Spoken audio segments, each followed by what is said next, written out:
Good evening, ladies and gentlemen. Good evening.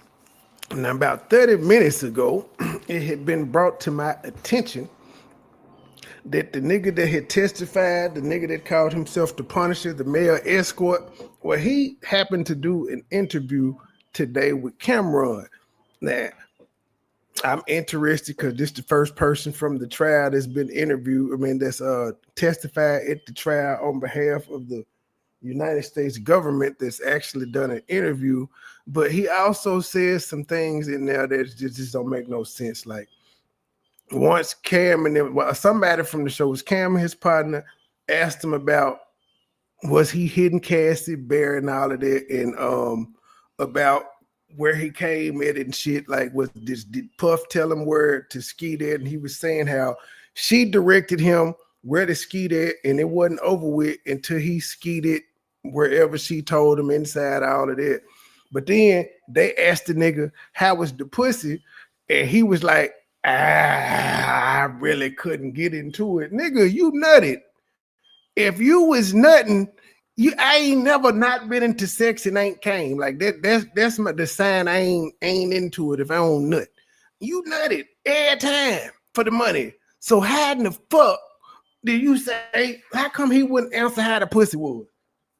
I would have answered the question. That was a simple question. How the pussy, you didn't hit burr, you didn't did all that. I'm not gonna talk too much about it. I heard I saw one of my I won't say partners. I saw a YouTuber that I watch.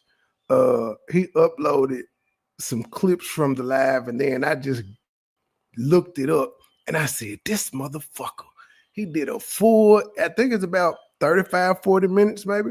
But we're about to get into it. Hopefully I don't get struck, but if I do, I think it's worth it because this is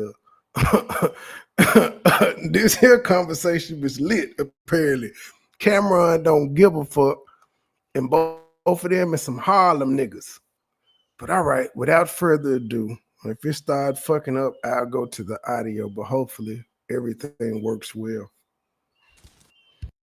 What's good, everybody? Welcome back to Talk with Flea. I know y'all wondering why I got the mask on. I got a special guest today, nigga. Straight off the Diddy trial, the Punisher, nigga. My man Sheree. I didn't even know the niggas from Harlem. He's going to be doing an interview with me after our sponsor. You know who the fucking sponsor is, nigga. Let's get to it. Pink Horsepower. Fellas, if you're down and out, take a shot of Pink Horsepower. Going on up and up.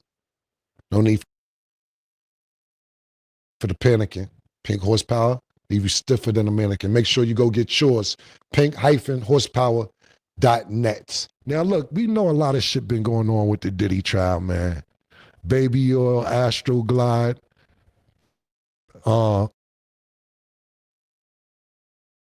Cars been blowing up.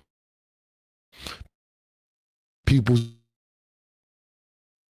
doors been kicked in. Witnesses being threatened. But there's been a lot of talk about the male sex workers. The nigga they call the Punisher, yeah. Let's get right into the interview. He's live here with me right now.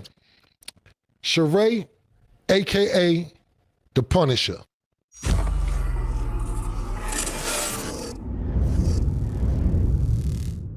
What's good, bro? How you? Yo, I'm good, man. You know, I can't complain. It's been a wild couple of weeks, but, you know, it is what it is. Pun intended. Pun intended, man.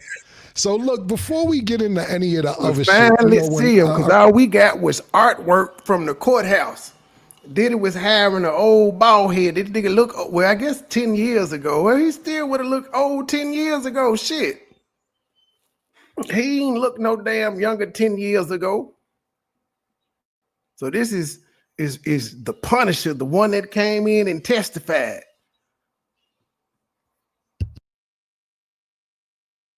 I reached out to do this interview. You was telling me that you from 139th and 7th and 8th? Yo, Harlem? My whole life, man. Since 73. Since 73, bro. Strivers Row. Strivers Row. Word, man. 2019. You never came down to Lenox? You never came to the park or nothing? Bro, every now and then, man, like I told you, I like super young. Like I balled with Big L, Ali Mo, I balled with Ali Mo. Wow. I told you McGruff was my dude. So McGruff used to actually hang on my block. He Okay. used to come up the street and hang with us. So, Right. I mixed it up a little bit, but I hooped mostly on St. Nick, so I didn't come down there a lot to play. That's what's up. You ever play ball in high school or anything like that? Bro, the crazy thing is I found out today I played 91, 92 for Martin Luther King, which we played Manhattan Center. Now, Okay. we talking 33 years ago, but I think we have in common Coach Dave. He coached me my senior year, and he hit some of my people saying, yo, Ray played against Cam in high school. Like, I remember Rich Parker from that team. I don't remember like a lot, but I was like, that's crazy, bro. Yeah. It's really that close, and dudes don't even...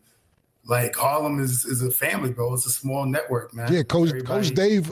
I went to Man Center, but Coach Dave actually coached me in the summertime. That was my coach. 91, 92. That's the year we actually went to the championship. So it's hard not to know what I was doing out there. That's crazy.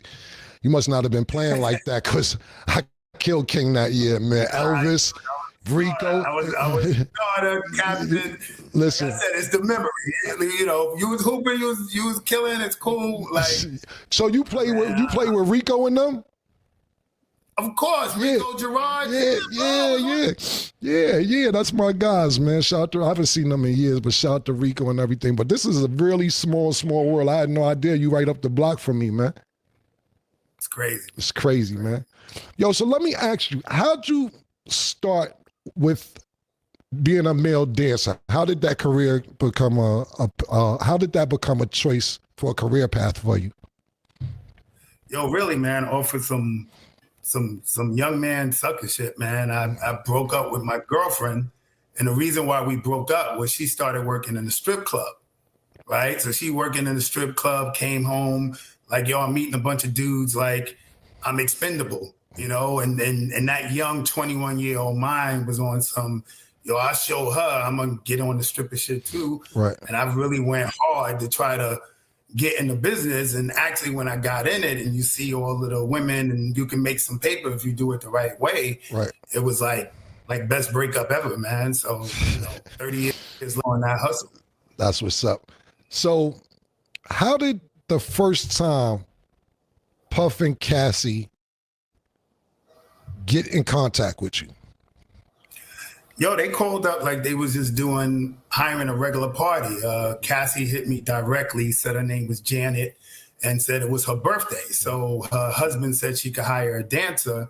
So I just booked it like a regular party. At the time, it was like $200. I gave her a quote. She said she was going to be there with some friends. They gave me an address and the time to show up. And I'm thinking I'm showing up to do a...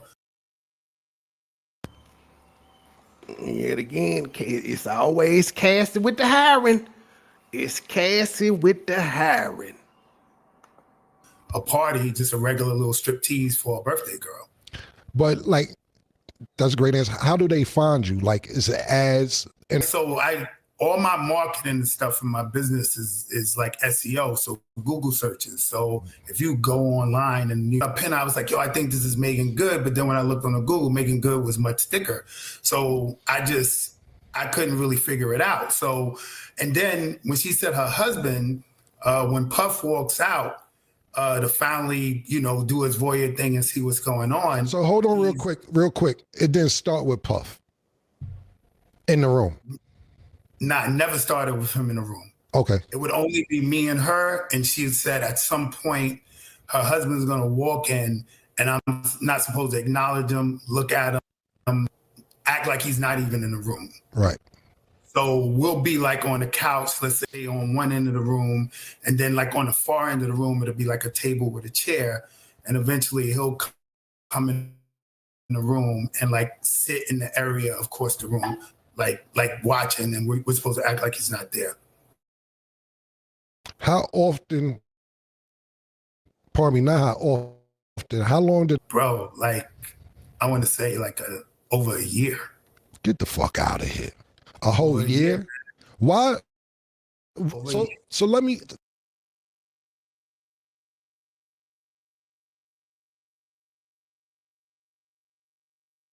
Pardon me, not how often. How long did it take until you realized that it was Diddy? Bro, like, I want to say like over a year. Get the fuck out of here. A whole Over a year? year.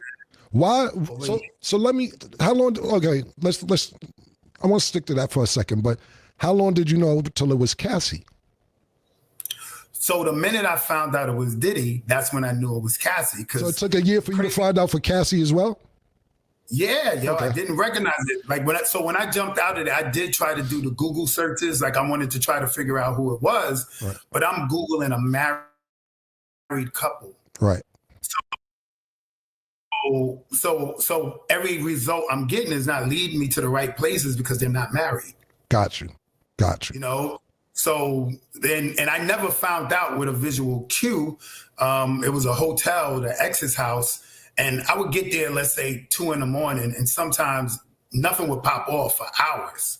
So in this case, they threw me in like an extra room in the suite. Mm-hmm. And just to kill time, I happened to cut on the TV, but in the TV had a welcome message. So the TV said, ex's house would like to welcome Mr. Sean Combs. And I'm like, yo, this. So that's how you found out that it was Cassie and Diddy by just cutting on the TV and seeing the introduction on the Wow. On the furniture in the suite was covered in sheets. Like everything was covered in sheets. So it was like a single chair across from like a big sofa. And we were supposed to sit on there and kind of, I'm supposed to put oil on myself. She's supposed to do the same. And then at some point we're rubbing on each other and we doing little like masturbating. I'm masturbating, she's masturbating, but you could tell it was an act. Right.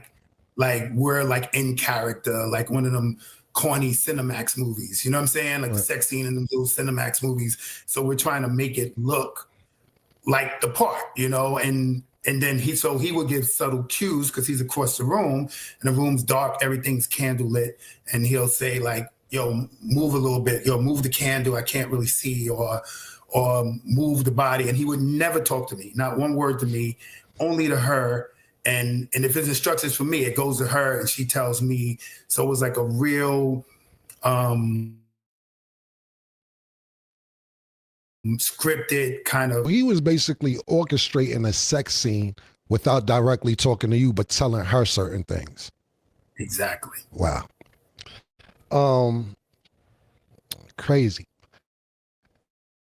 I seen also in the transcript, or I actually heard you talk about this, that Puff will have the Muslim mask on and be naked from the neck down. What was that like? Pause. Bro, that was like the weirdest shit ever. Right. You know what I'm saying? Like it's already weird knowing like the dudes coming in the room, But I'm messing with the chick, and mind you, I'm seeing all this peripheral. Right. So it's extra crazy because it's not straight on. So it's at the corner of my eye. I'm like, yo, this dude got on like a veil, and he's half the time he's beating off and he's walking side to side. So it was definitely a difficult space to try to be in. But I ain't no front, bro. At the time, I'm greedy. I want this bread. You know what I'm saying? I'm looking at the scenario and I'm trying to make it work, but it was tough, man. It was tough. It was just a Yankee fitted over the veil, like what, like. So it was covering the face, super duper pause, and naked from the neck down every single time. Yeah, man. So that's a little confusing. Hold on, right? y'all. I'm finna skip it back because I know period, it just jumped. Hold on. Camron getting to the nitty gritty of this shit. And I'm trying to make it work, but it was tough, man. It was tough. It was just a veil. Somebody told me he had a Yankee fitted over the veil, like what, like everything. So everything was just covering the face, super duper pause, and naked from the neck down every single time. Every single time, man. So that's a little construed, right? It was a veil, this period, like the ones the Muslim women wear, so you don't see anything but the eyes. But I think at some point after like the year and change, and it was a while, he wore the veil for a minute. Right. I think they might have figured out. I saw the TV, and at some point he just changed to a Yankee fitted. So at some point he dropped the veil, and I guess he knew. Maybe he saw the TV on. You know what I'm saying? Right. Like I probably left it, and I guess he figured out. Homie figured it out. So he stopped wearing like rocker fitted. Right. I also seen that you say when you and her were doing what you guys were doing, he would be pacing back and forth with a bottle of Astroglide. Yeah, man. Every time, it was obviously something he was into in terms of visually watching this. So what was being done with the Astroglide though? Paul. I guess he's using it as lubricant to beat off. You know what I'm saying? That was, he's pleasuring himself during the action. So that nigga want all the details. Do you consider Puff a cuckold? Yeah, I mean the whole time. That's what I thought it was. Right. Yeah, I thought it was. It's because you keep using the word voyeur.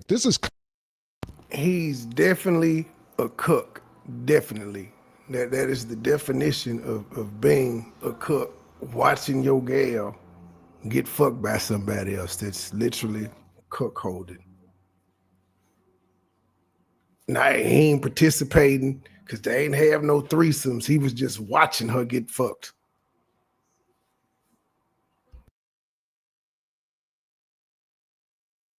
Cold activity. Yeah, without a doubt. Yeah, we're gonna step it up to cuckold. Yeah. So I'm saying voyeur because that's what she said to me. Right. Like when I came in. You know why? Because they down. You know why? Because voyeur don't seem as bad as cuckold. So they downplay it with the I'm just a voyeur. Nah, you was an official cuckold, nigga. Because voyeur, you watching anybody, not your girl. Cuckold is when your girl is in play. You know what I'm saying? So yeah, he's sound cuckoldish, man. Did Puff ever participate? Nah, man. Nah, he stayed across the room. Like I said in my testimony, the closest he got to actual action, like it was one time, all this stuff, almost every session happened in the living room, but it was one specific one where we got moved to the bedroom, me and her. Mm-hmm. So in the bedroom, he's in a closer proximity because he's walking around the bed. And at some point, like almost at like the strip club, he took like a stack of hundreds and just threw it on the bed while we was when me and her was having sex. And we both was like, what's going on? And he just was like, nah, I'm enjoying this shit. And, we just kept doing what we was doing. Right. So the nigga basically, pardon me, I'm gathering. I'm enjoying this shit. Y'all in the bed, he's circling the room, takes out sack of hundred, just throw it on the bed. Throw it on the bed. Wow. It's crazy. Sorry about that. I was just thinking, what was the most money you made doing this with them? Every single time I came, it was $1,200 to $2,000. But like I said, sometimes I could come 3 days in a row. Right. So so it would be $1,200, $2,000, $1,200 for that. You know what I'm saying? For that session. 3 days. Yeah, exactly. Got you. And it will last 2-3 days? Yeah, 2-3 days, but not straight. Like a few hours, I'll go home, you'll come back again. A few hours, I'll go home, come back again. You know? That nigga's on time. That nigga's on clockwork. That's a wild nigga, man. I also seen that you say Cassie said she felt comfortable with you. Did you take that as my she nigga liked was you? on demon time. I don't want to fuck her. You fuck her. Not really. I knew it was clear, man. This was something we were setting up for her dude, right? At the time, I'm thinking her husband, because she said this to me the very first encounter, right? So I didn't think it was a personable, she's into me. But obviously, if this is something that has to be done based on their sexual fetish, well, she's going to do it with somebody that, all right, I'm comfortable with this dude, you know? Right. So I always took it as however the vibe was, however things went, it worked for her. So that's why she said, I want to call you back, you know? Got you. Did Puff ever appear jealous while you guys were having intercourse or participating with each other? Not at all, man. Not at all. It was like shit. good to go. Like I told you, the focus was making sure he got the right visuals, the lighting was right, put more baby oil on. Like he was into it from an enjoyment standpoint, not. Yeah. So, but you saying he basically never was jealous. Did Cassie ever reach out to you without Puff? Nah, it was strictly business. And honestly, man, I wasn't even trying to play that, get caught up in some type of fantasy. I know one of the other dudes got caught up in some fantasy of they could be together. I knew what it was, man. Like, right. She with a dude in $30,000 a night suites. Like I move, I can pull it off with chicks, but that's a tough act to follow. You know what I'm saying? So I saw it as an opportunity, man, and I was just trying to come through to, come up whatever way I could with that easy money, how I saw it. Yeah, I ain't knocking you, my nigga. How was that pussy though? I mean, bro, even if it was fine, bro. How was that pussy though? He said it with a straight face. How was that pussy though? Like, she fat as hell. How was that pussy? And this is where he capped from, because now he acting like he couldn't get into it. Yeah, he told you he was coming. That's how he got the money. He had to finish. That's the only way he got paid. He had to finish. But now he want to be all, I couldn't get into it. I mean, the guy was walking around and cap. How was that pussy though? Yeah, I ain't knocking you, my nigga. How was that pussy though? I mean, bro, even if it was fire. Bro, was the pussy good for your family? Let's stop the political shit. We was Harlem time, my nigga. You 39th Street or 40th. Was the pussy, how was that pussy, my nigga?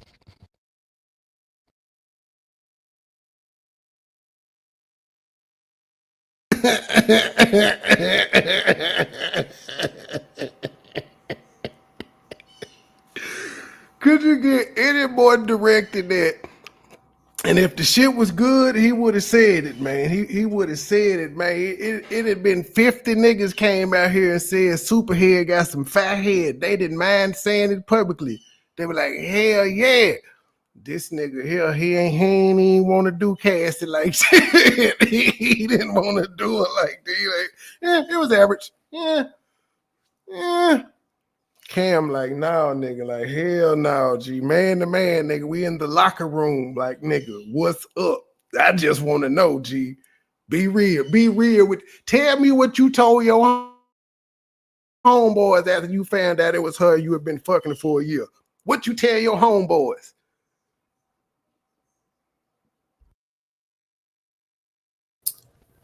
I mean, bro, even if it was fire. Bro, was the pussy good for your family? Let's stop the political shit. We was Harlem time, my nigga. You 39th Street or 40th. Was the pussy, how was that pussy, my nigga? Bro, I'm gonna be honest with you, man. I couldn't get there, bro. Okay. Like, I got a dude pacing back and forth, beating his joint. You know what I'm saying? Yeah. My peripherals, my. But you came. I couldn't get there, sir. I don't understand how you couldn't get there when you said that you skeeted on her. You was hitting Bell and skeeting on her and in her sometimes. What do you mean you couldn't get there? And that still didn't answer the question. You did say even if it was fast, so that I guess that means it wasn't, because he said even if it was. Damn, Cassie. I said you got that regular box. You just can sing a little bit. Except for live. My spider senses is wilding. You know what I'm saying? And especially when I found out it was Puff. When I found out it was Puff, it got all the way worse because if you grew up in Harlem, if you grew up in that era, I can't validate it, but everybody knows there's rumors, right? There's rumors that he could be, you know, interested in dudes. So the whole time I'm semi-paranoid. Like I wrote in my book, bro, for real. I got a hearing problem. Right.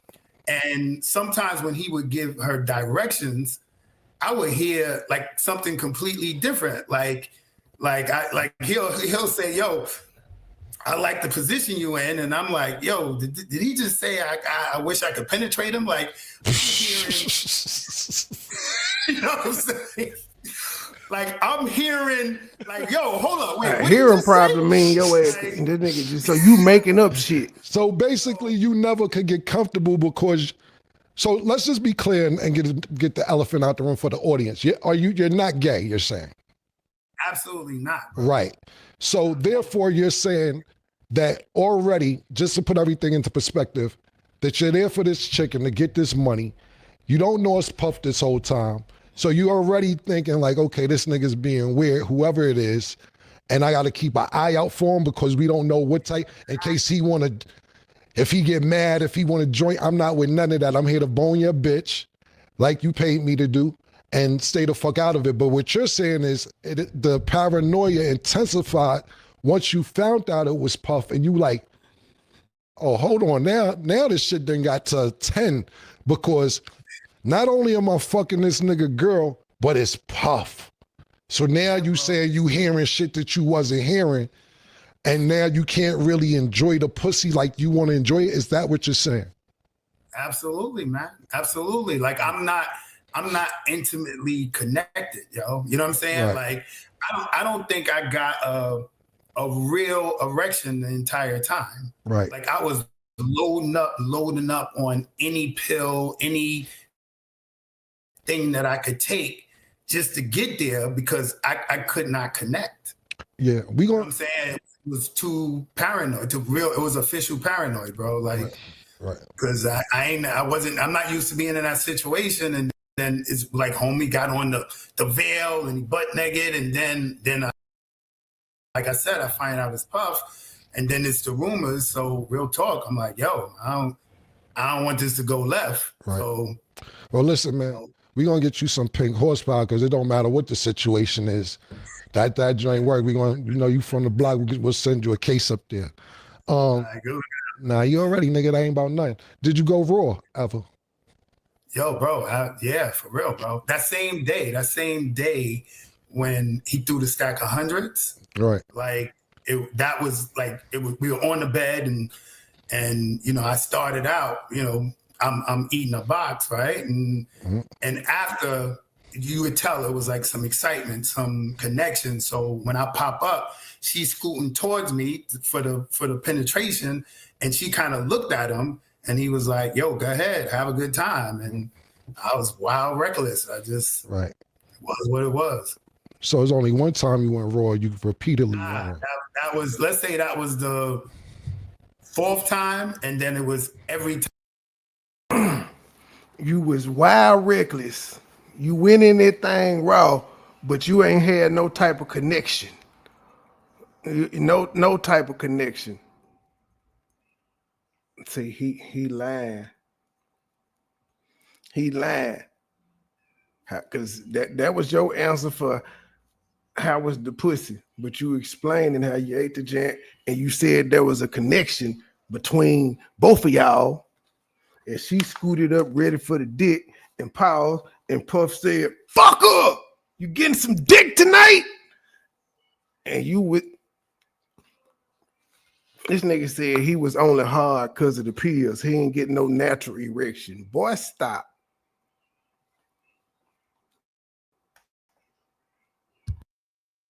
Time to the last time. Got you. Gotta go raw sometime. You gotta go raw and Cassie be like that, my nigga. Some of my co-hosts, they got a couple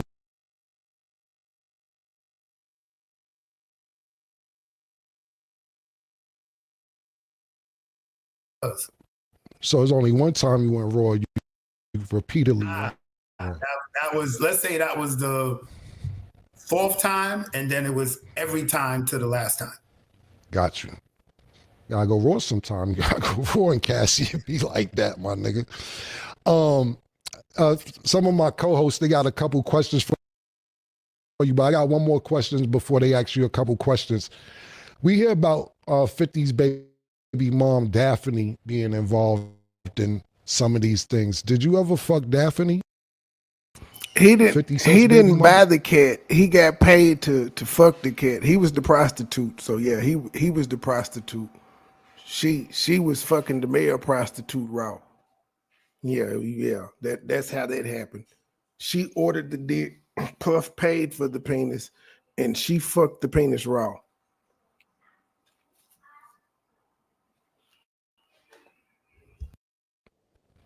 Nah, every time I was called or involved in any way, it was only specific. All right, cool, man. Hey, yo, my man Larry, Sheree, you got a question for him? We get ready to wrap this up. Sheree, you've been great, man, and thank you for participating. A couple more questions before we get you out of here. And also, we want to talk about your book before you go as well. I appreciate that. Yo, what's good, fam? So my question is, you said on the first night, that she asked you if you wanted to continue, and you said no. So I'm asking is, she wanted to continue. Was Puff there? So basically I'm saying, did she want to do it without Puff? So when she came back in the room and asked me, her actual words was, do you want to finish? Right? So I found out later, finish meant me busting a nut. Right, that's what I'm saying. So she offered, but like I said, I just turned it down. And if I'm keeping it 100, part of the reason why I turned it down is because I was struggling to get my joint up and hold an erection anyway, because homie got on the veil. I don't know who it is. He's pacing back and forth. So I couldn't get in that zone anyway. So I turned it down. You know, obviously I'm trying to be professional or whatever, but at the same time, I don't think I could have finished if I wanted. But eventually you got in the zone. You knew what. See, here's where we call bullshit, Mr. Punisher. Because that's the first time. The first time it was just rub downs and set up the scene. She came back and said, you want some of this pussy? And you was like, nah, because I'm being professional and I'm really struggling to get it up, even though you said y'all was masturbating. Yeah, you said y'all was doing some little soft masturbation in this first one, setting the scene. All right, so cool. The nigga walking around with the veil and shit. You get paid, you go home. He was like, that's weird. I got the money though. It's weird. This nigga was walking around. The same woman calls you back with the same stipulations. And you went over and over and over again. Yet you was uncomfortable? Boy, stop. Nigga, you was playing porn star.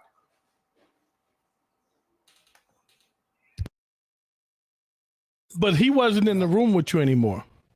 He wasn't, but what I would assume would have happened was she would have said, do I want to? And if I would have started, he would get. All right, then I got two more. So the other one was when he threw a stack of money on you, were you able to keep that money? Was that the most money that he threw on you? Was that like, well, you said it was a stack of hundreds, like how like you said earlier, 1,200 to 2,000. Was it more than that, or was that the 1,200 to 2,000? Because when I think of a stack, I think of like 5,000, 10,000. Nah, it wasn't a stack. It was, I believe it was 2,000. And honestly, I thought that was a day I was going to really make a lot of bread, because the 2,000 got thrown on the bed, was put to the side. As soon as we finished, it was handed to me. So I was hoping then she was going to come, because he would come at the end of the night and pay me again, and that'd be an additional money. But that 2,000 ended up just being the money I got. So it wasn't like a super payday of a session. So I just pretty much got my money in advance, you know.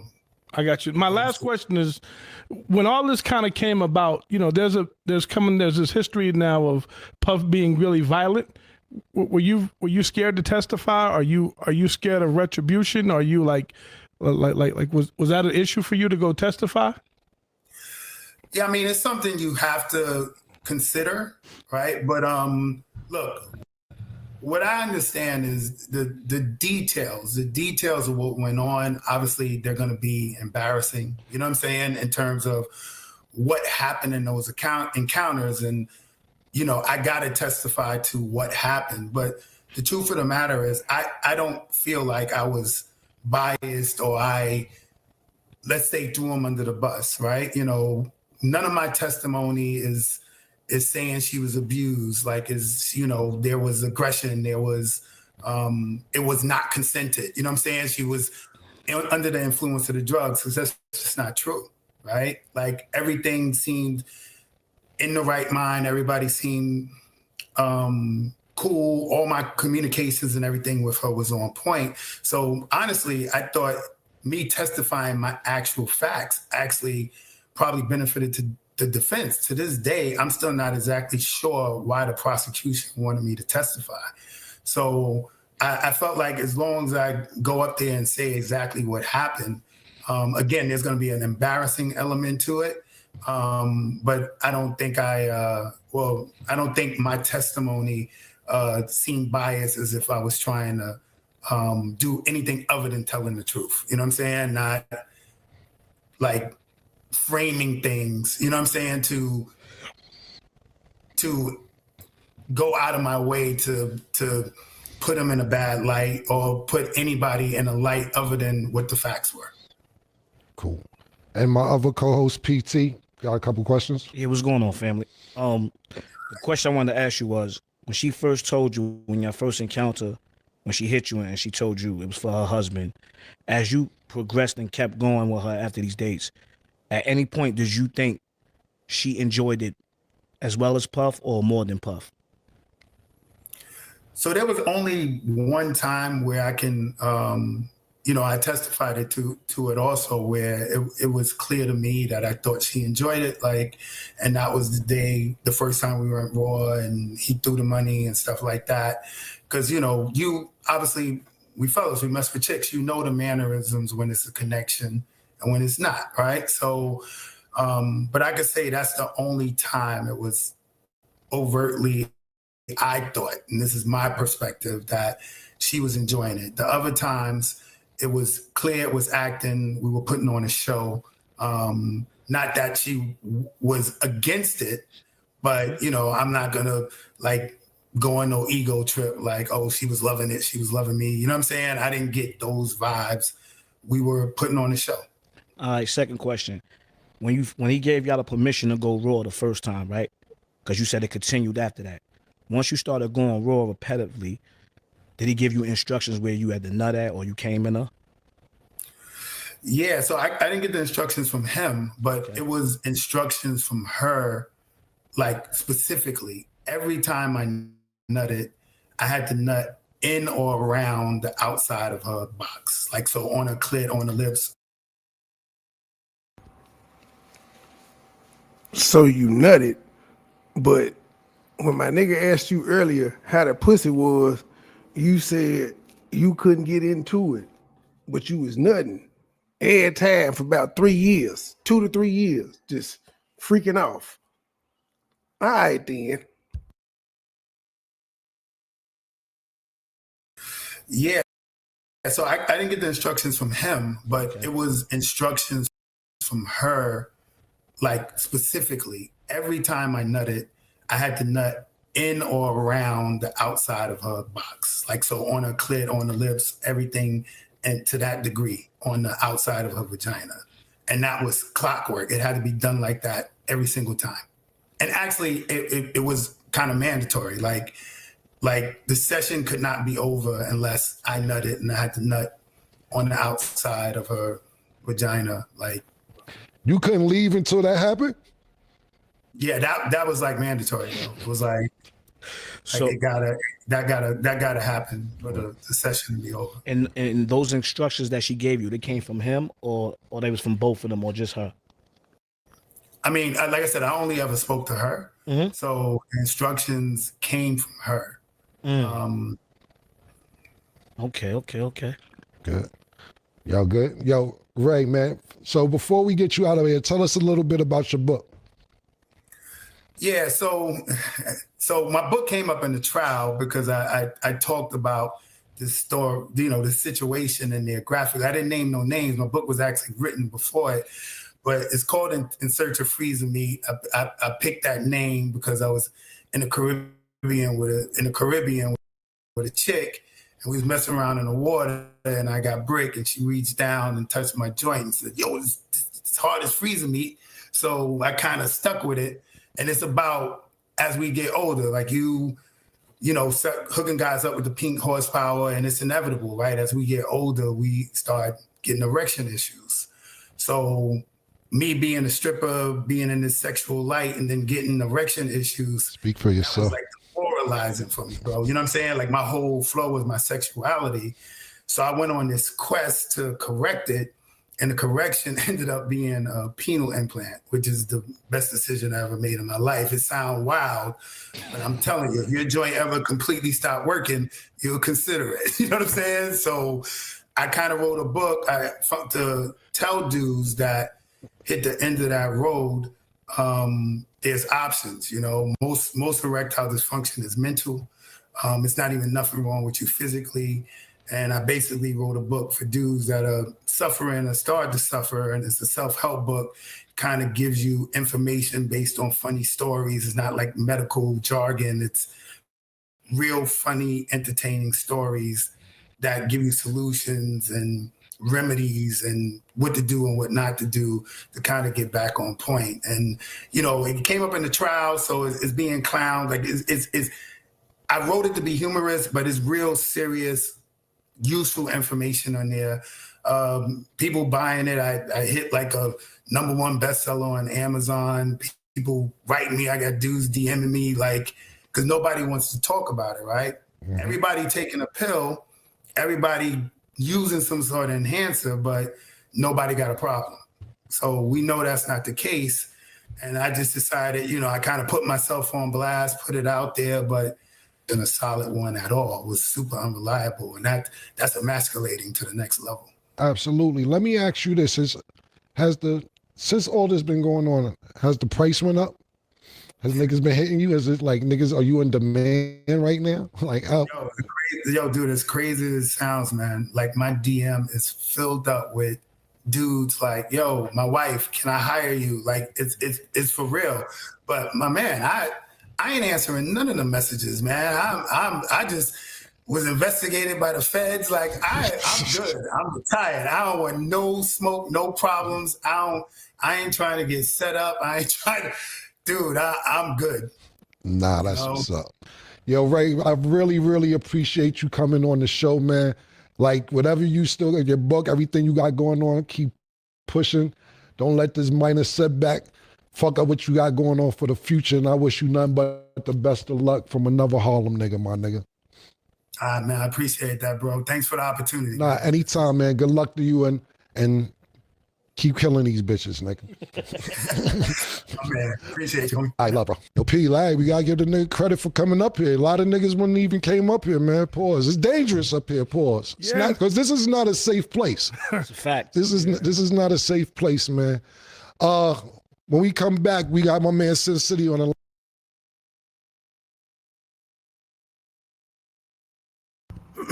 All right, y'all. That's all I had, because I had heard some wild shit, and I was like, wait, we got to listen to this right quick. But I'll be back to read the tweets of the Diddy trial tonight. To the next episode. We out.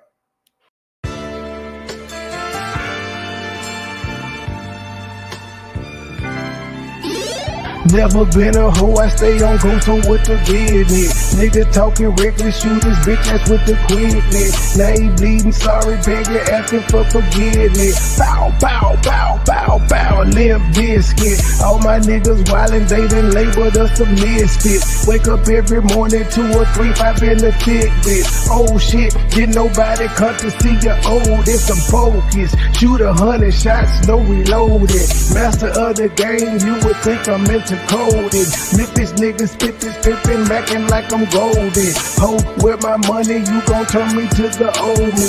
Stay high, first class flight, I'm in the nosebleed. Hop it, cook it, whip it, ship it till you count the proceeds. OG, I've been moving pack niggas since 03. Low key, niggas hating, but they don't want no beef. State gang, true sippers, bitch, I bet we gon' eat. Get jammed, get a lawyer, make it bunny, don't speak. Pour up, I need some more, nigga had a long week. Shout out to my plug, he showed me love, he out in Long Beach. I'm true geek, walking by myself, but left with 2 freaks. Ooh, we, nothing in they mouth and on they booty. Austin Power swag, yeah, baby, this is groovy. You can call me Money Boy, or you can call me Nudie. Hood niggas, churches, chicken, let me get a 2-piece. Top down, 2-seater, let me feel the 2 breathe. Gotta hold it steady, chopper, kick it back like Bruce Lee. Lately I've been in the zone, I guess I'm in my 2-3. Don't call my phone for nothing less than a QP. Feeling like the Migos, cause my bitch is bad and bougie.